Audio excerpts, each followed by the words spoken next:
Namaskar, I'm Ashok Vyas, and in Wide Angle with Ashok Vyas, this series where we are talking about guidance from Gita with someone who found himself becoming one with Gita in a very special way, and someone who has excelled as a cardiologist, who has many material achievements to his claim.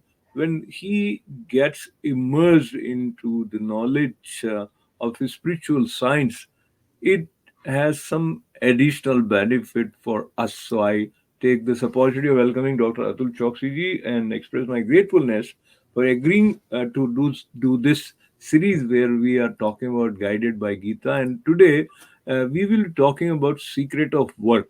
So let us jump right into does Gita help in learning how we should approach work, Raksha?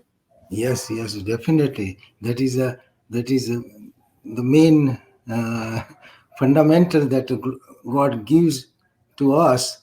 It's very difficult to grasp at first sight, but once you know it, then it is extremely useful. So, we, as a human being, there is a you will always have to work. So, but if you separate it out, the same work becomes a yoga or which takes closer to God. That is called karma yoga. Karma means action or activity. Yoga means union with God. So the action, when it is done with the right frame of mind, it becomes a vehicle to realize God or realize yourself.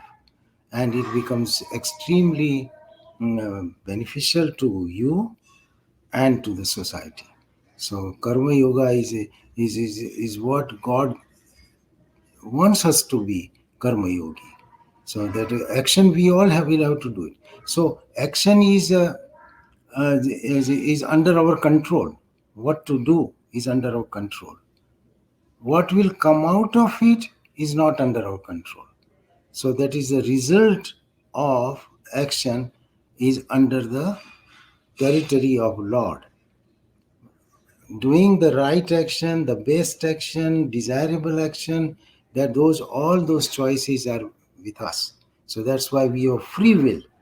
We can decide anything. You can listen to Bhagavad Gita or you can listen to music somewhere and go to somewhere. So the choice is ours and we get corresponding results. So, Daksha, I'll have all these childish type of questions, but on the one hand, you mentioned that Lord wants us to do work, and work is necessary. Nobody can live without working. That also you mentioned, and at the same time said that do not have any attachment to the result. But most of the time, we find that which we say as this is the goal setting or the end that is there in mind for me to attain, it becomes a source of of working with passion. Or so how do you reconcile this side where many people feel that they are doing because they want this if yeah. God says there is nothing wrong in expecting the result of work. You do any action, you expect the result. If I want to go to Manhattan, I take a car and go there. So that is my goal. So that is my expectation that I reach there. So expecting the result, there is nothing wrong with it. But expecting particular result, that is where the trouble comes. So if I have insistence that I must reach Manhattan within 40 minutes, and if I'm stuck in a traffic and it takes hour and a half, I'm sweating because my insistence was that I must go there in such and such thing. Or for a business that I should make 10% profit, and if it becomes 6%, I'm sad. So insistence on the kind of result is no. Otherwise, everybody and trying for that result, God gives you tremendous freedom. Try your best.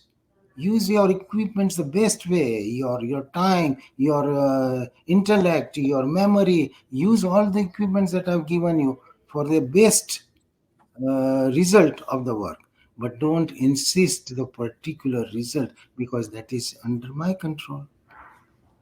That is karmani- So, yeah, let me that is karmanyevadikaraste ma phalesu kadachana. Yeah, let me switch to the other side, which is relevant for people who are in the process of deciding what is it that they want to do in their life. And many times we feel that people change their mind and halfway they change the career path, or many times people have second career, third career, etc.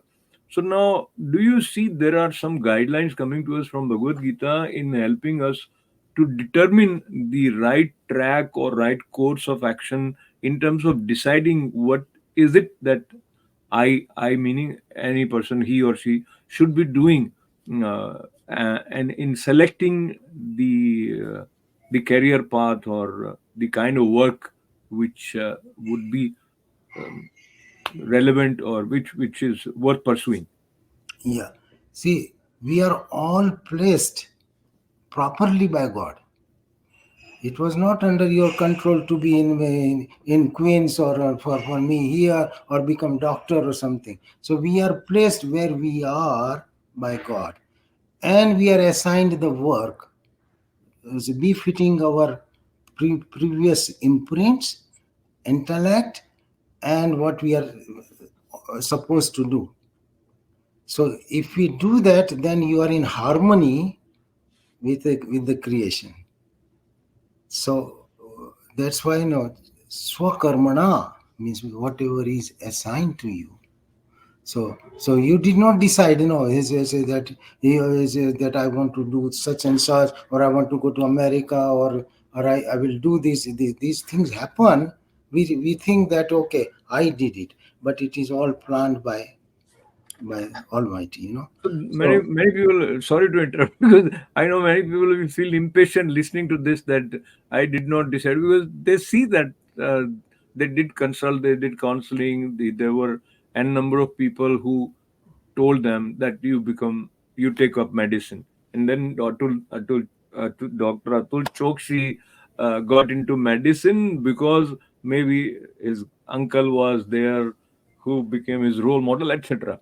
So he feels that I decided whether I become a doctor or an engineer or I go for management, etc. And when you said that this was predetermined, then that takes away the joy of free will or having a kind of satisfaction that oh, I did, I did this.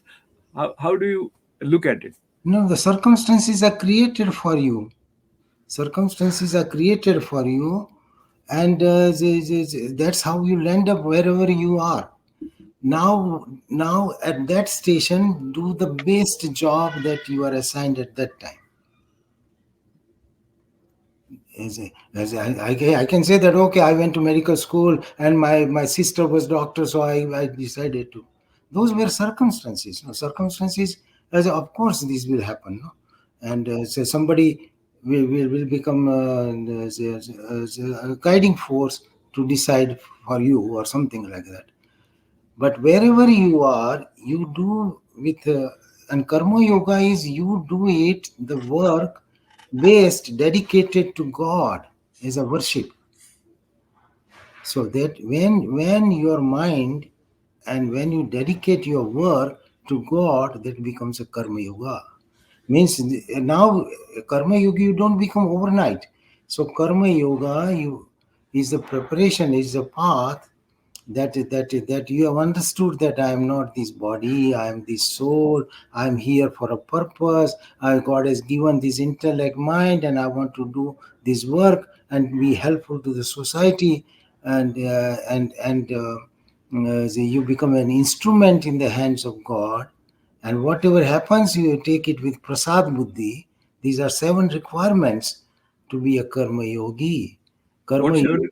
Yeah, kindly repeat what seven requirements. Karma yogi is unattached to the work. He's unattached to the equipments of work. He's unattached to the result of work. He is doing the work to please the Lord. Means God, you made me a doctor. I want to do the best work for human beings, for others. God doesn't want anything. So when you serve His creation, you are working for God. Okay, so this is also interesting. When you say that you are working to please the Lord, that means you have some understanding about your relationship with God, also some clarity about what is it that you are referring to when you say God or Ishwar, or as in Yes, Bhagavad Gita, also Lord Krishna helps Arjuna understand who he is, who he meaning who Krishna yes. is. And there are many extensive shlokas which even the 15th chapter completely talks about Purushottam. So talk to me about who is God when you are saying that you do it for God. Uh, how that comes about, and if you kindly share some personal um, experience of your own in terms of applying what you just said. So you do the work as a worship. That yes, I am doing this work. It's not that I will do this work only if I get this much. That's where your ego comes, and then it is a contaminated work. I will do the work because I ought to do that work. I'm assigned this work, means I'm given this platform. And whether is good result comes, mediocre result comes, or bad result comes, it is immaterial.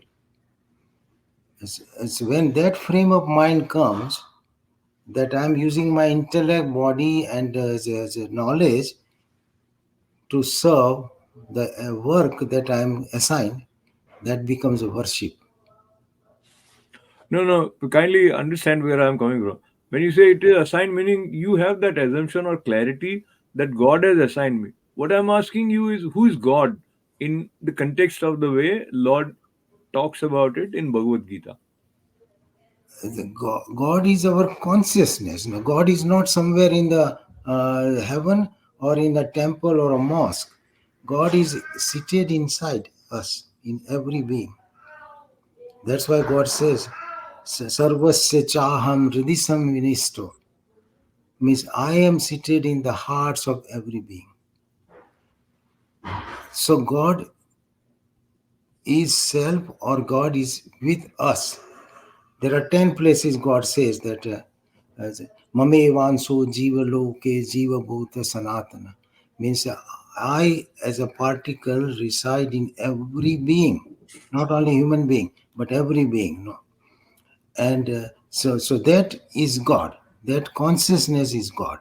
It is nothing else. No, it is not somewhere else in the desert or somewhere else in the Makkah, Medina, or anywhere. No, so God is inside you.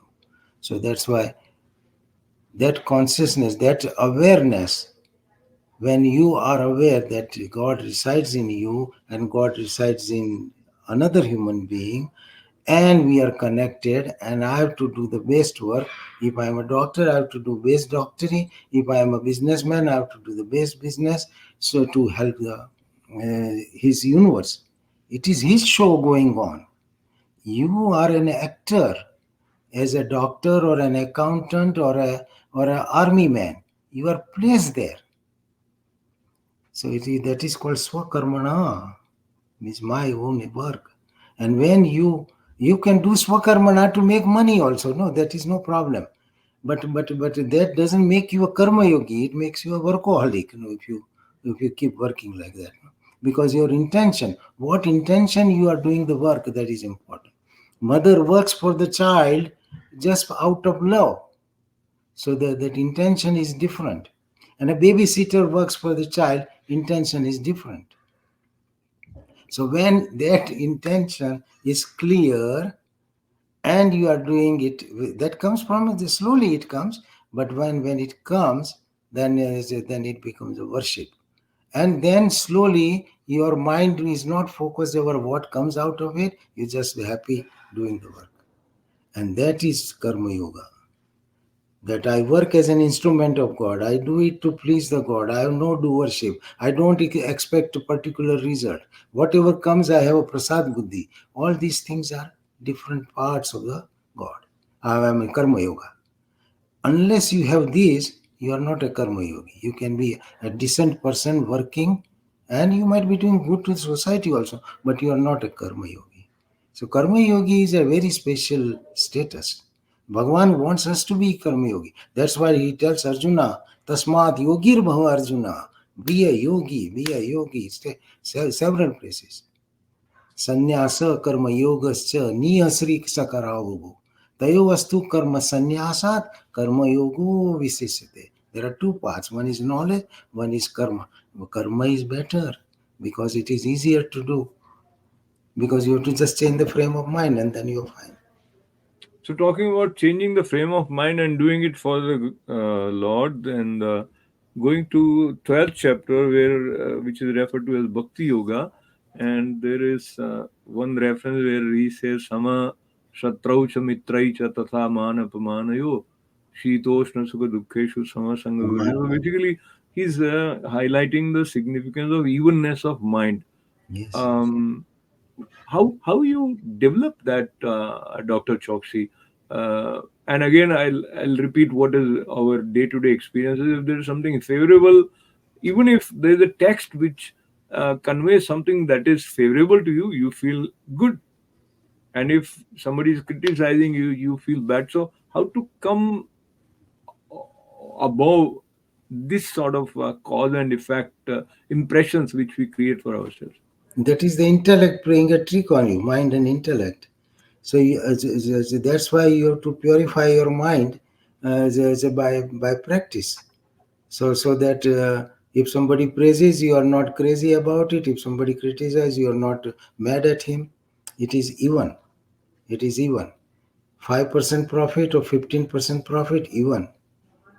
So sama dukha sukha swastha means you are swastha, means you are even and healthy. In some means even in sukha and dukha. Sama dukha sukha swastha. Some are low stars Makanchana. That's a very high stage. means a piece of earth and piece of gold appears to you the same. That is a very high state, but that is this path takes you there slowly, slowly. So now many times we get influenced by people around us, and we are also related to each other, especially those who are our family members, or we have some responsibilities also about taking care of their needs, etc. This is the way our ego or whatever identity that we consider is our. So my question to you, Dr. Chokshi, if there is discrepancy or there is gap between the way both partners, husband and wife, have their level of expectation. So going by someone who is immersed in Gita, how would you handle uh, this situation where you are doing what you say is your dharma or karma as assigned to you, ordained? The Hmm. other one feels that you are not living up to their expectation, and that may result into a little bit of No, unpleasant. this is beautiful question, because we are no, whether you are husband and wife or siblings, we all come from different places. We all have imprints. Where your soul came, nobody knows. Your wife and you are just living side by side, but you are not identical, because your shraddha, your faith, your values are different than your wife.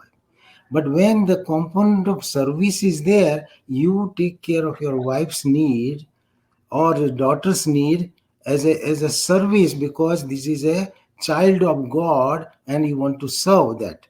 And that becomes very likable to your wife or daughter, because you are a giver.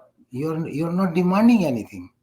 So Bhagavad Gita helps you a lot. You become likable person, not only in the family, even outside people will like you, because you are a giver. You are not a grabber.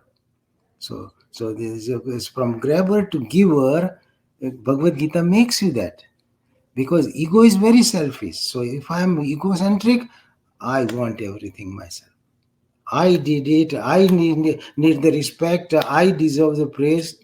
But when you are done with that, and you are taking care of your wife or daughter, like I take my wife to doctor's appointment, I will sit outside for hour and a half, and I'll be reading Gita outside. She's very happy that my husband is very nice. He gives me a door-to-door service, and he never complains.